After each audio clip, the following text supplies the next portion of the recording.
તમે દ્વારકા અને સોમનાથ એકસાથે ફરવા જવાનું વિચારતા હોય અને ઓછા સમયે ઓછા ખર્ચમાં, તો તમારા માટે આ ટ્રેન બેસ્ટ છે।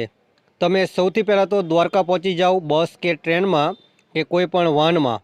આખો દિવસ દ્વારકા જુઓ, દ્વારકાની આજુબાજુ આવેલા સ્થળો જુઓ, બેટ દ્વારકા જુઓ અને ત્યાર પછી સાંજે તમને મળશે ઓખા વેરાવળ ટ્રેન, જે તમને સવારે 5:30 વાગ્યે વેરાવળ પહોંચાડી દેશે, એટલે કે સોમનાથ પહોંચાડી દેશે। અને આ ટ્રેનનો નંબર છે 9252। આ ટ્રેનમાં general coach, sleeper coach, third E, third AC, second AC, first એસીના કોચ લાગેલા હોય છે। આ ટ્રેનના ભાડાની વાત કરવી તો આ ટ્રેનનું ભાડું છે દ્વારકાથી સોમનાથ વચ્ચેનું, જેમાં છે સ્લીપર ક્લાસનું 250 રૂપિયા, થર્ડ ઈનું છે 625 રૂપિયા, થર્ડ એસીનું છે 680 રૂપિયા અને સેકન્ડ એસીમાં છે ભાડું 965 રૂપિયા અને ફર્સ્ટ એસીમાં ભાડું છે 1650।